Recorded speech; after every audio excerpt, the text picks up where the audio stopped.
Short version, the Vikings just turned a worrying injury into a chess move. J.J. McCarthy's high ankle sprain changes Minnesota's quarterback math for the next few weeks. But the team didn't panic. They signed Desmond Ridder to the active roster, creating a three-headed decision for who'll run the offense while McCarthy recovers. Here's the full breakdown, what this means for the Vikings immediately, how each QB option stacks up, how the playbook will shift, and what to watch for in Week 3 against the Bengals. The situation in one clean line.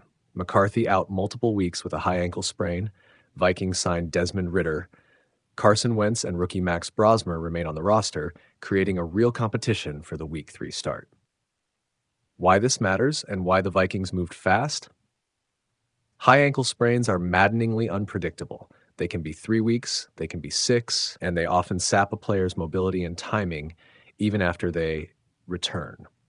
For J.J. McCarthy, who depends on rhythm and quick processing early in his career, the Vikings can't afford to run him out there at 60 to 70% and risk injury or stunted development.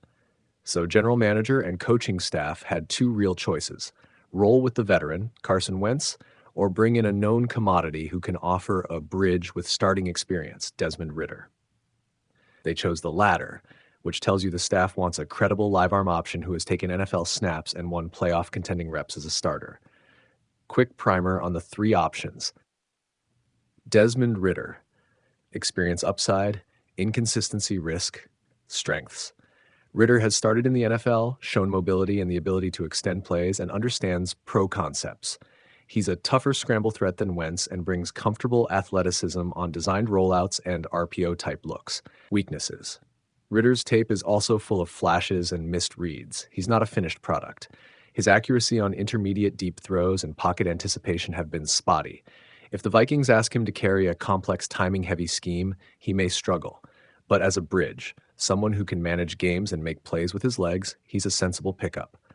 Carson Wentz, steadiness, familiarity, limited upside. Strengths. Wentz is a veteran with a long career, a sturdy understanding of modern NFL concepts, and the ability to command a huddle. He's a safe pair of hands who can temper the offense and reduce turnovers. He also practices in the building, knows the personnel, and can step in with minimal schematic change. Weaknesses. Wentz's best years are behind him. His arm strength and playmaking burst are diminished. The Vikings could win games with him at the center, but long-term upside is limited. Max Brosmer, developmental wildcard. Strengths. He's cheap, young, and would give the coaching staff a look at a rookie under pressure. If the Vikings want to accelerate evaluation, Brosmer is the internal test. Weaknesses. Inexperience is pronounced. Throwing a true rookie into a primetime road environment against a Bengals defense is risky. He's probably a late-year experiment unless he's truly exceptional in practice. What the Ridder signing signals about Minnesota's priorities. Bringing Ridder in means Minnesota is prioritizing competitive stability and the ability to run an NFL quality game script right now. Ridder can operate a play-action heavy offense, handle third down processing, and move the pocket. That's different from Wentz, who brings a conservative but steady hand, and from Brosmer, who offers future upside but not immediate reliability. How the Vikings offense will likely change with Ridder or Wentz at the helm. Short answer: expect simplification, more play action, and more schemed quarterback runs. The Vikings' offensive identity under Kevin O'Connell is modern, timing-based, and relies on RPO play-action windows opening from a strong run game. If Ridder starts, O'Connell will lean into bootlegs, quick game drops, and using Justin Jefferson and Jordan Addison in clear isolation opportunities. Reduce the 12-route progression burdens and get Ridder moving in clean pockets.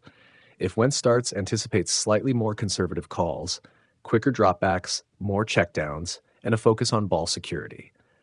Matchup impact for Week 3 versus the Bengals. The Bengals are dealing with their own quarterback uncertainty after Joe Burrow's injury, so this Sunday is suddenly a fascinating, even-keeled matchup of teams with questions at QB.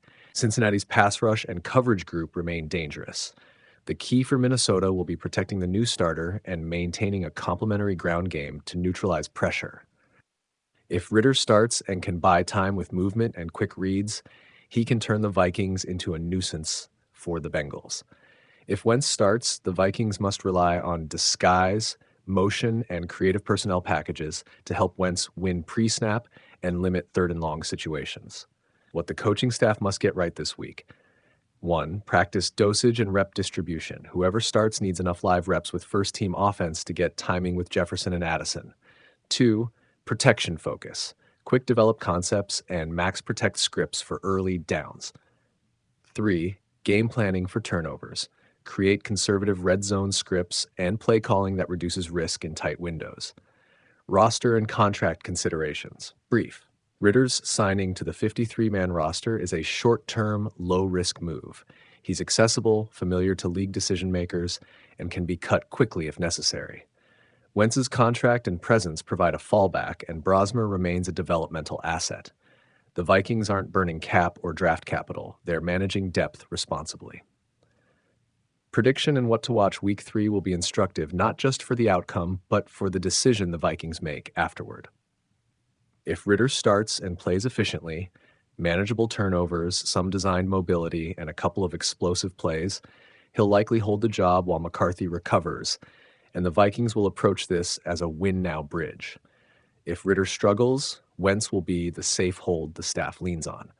Brosmer gets meaningful practice reps and could be sprinkled into low-risk packages to accelerate his evaluation. Final takeaway, this is an organizational moment for Minnesota. The Vikings handled the McCarthy injury the way good organizations should. Quickly, pragmatically, and with options. Signing Ridder buys time, reduces developmental urgency for McCarthy while he heals, and keeps the team competitive. The next 3 weeks will tell us whether this was a savvy Band-Aid that maintains momentum or a short-term gamble that forces another QB decision. Either way, the Vikings have positioned themselves to answer the question with tape, not tweets. And that's exactly how you want your front office to react when the quarterback room gets messy. Hook big blow for Minnesota. J.J. McCarthy's high ankle sprain knocks him out for multiple weeks, and the Vikings reacted fast. Instead of turning only to in-house options, Minnesota added Desmond Ridder to the 53-man roster, immediately changing the team's quarterback outlook and raising real questions about how they'll navigate the next stretch. What happened? McCarthy's injury came on a play that left the rookie sidelined long enough for the medical staff to diagnose a high ankle sprain, the sort of injury that can linger and sap mobility. With McCarthy likely out multiple weeks, the Vikings couldn't afford to wait. Rather than roll solely with Carson Wentz as the next man up or hand the reins to rookie Max Brosmer, Minnesota signed Ridder off the street to add experience and give the coaching staff another legitimate option. Why Ridder matters. He's not a mystery name. Desmond Ridder started 17 games across his early NFL seasons with Atlanta, so he brings live game reps and starter experience that a practice squad arm or untested rookie can't match. Ridder's track record is mixed. Wins were limited and efficiency varied in Atlanta, but what the Vikings bought is competence under pressure. Someone who's run an NFL offense and can step into a matchup-sensitive game plan without a huge acclimation window. How the Vikings might deploy him, the most likely scenario is conservative and pragmatic. Carson Wentz remains the veteran with the clearest path to the Week 3 start, given his familiarity with the system and rapport with the roster. Ridder's role could be to push Wentz in practice, give the staff a different style of play if they need it, or start if Wentz falters. Max Brosmer still has developmental upside, but the team clearly wanted an experienced insurance policy, and Ridder fits that bill. Immediate implications. The timing couldn't be stranger. Minnesota faces the Cincinnati Bengals in Week 3, and the NFL landscape is already chaotic with Joe Burrow's injury for Cincinnati. The matchup shifts